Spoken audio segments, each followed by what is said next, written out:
it doesn't, I'm glad we were in Kunming and not Beijing. I like Beijing, but I think you get a real truer sense of, you know, Chinese culture and way of life more.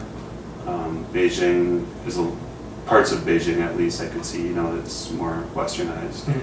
So you go to Beijing and it's like any other big city, and you know, you see Subway, you see McDonald's, you see Starbucks, and you see them in a lot of different places. And for us, when we were in Kunming, they were talking about putting in a Starbucks, but there was no Starbucks. There was the only foreign restaurant we had anywhere near us, you know, like within a 10-minute drive, there was a KFC that was pretty close. That's pretty popular in China. And in Kunming, there were 4 or 5 McDonald's, I think, and there was one Papa John's. Okay. And what was the other? Oh, there was a Dairy Queen Huh. and a Pizza Hut. I mean, in a city that size, there was like one of each, so it Right. didn't have a heavy Western influence. And a lot of times, you know, I think maybe for a Chinese family to go to McDonald's it probably would be comparable, but this is what one of the Chinese teachers told me, it would be like a special treat, you know, and I thought, okay, nothing against McDonald's, but wow, there's some really good restaurants, you know, in China, but for them it would be like maybe on a birthday, Oh, really? something special, you would go to Yeah. McDonald's for it, and it was more expensive than your typical Chinese restaurant, but it was very comparable to what, you know, like a hamburger was still like $1, you know. Yeah.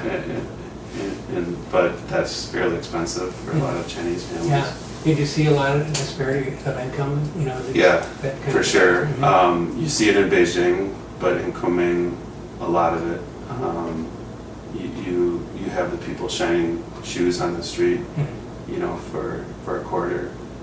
And then you have the Maseratis going past and the Porsches going past, and during that year I saw more high-end expensive cars than I've seen my whole life here, you know, and it was very, very big disparity, and especially in Kunming for income, for sure. Yeah, they're on the way up, and I guess a lot of people Yeah. are just riding the wave. Well, you know, and I think the middle class, they're establishing.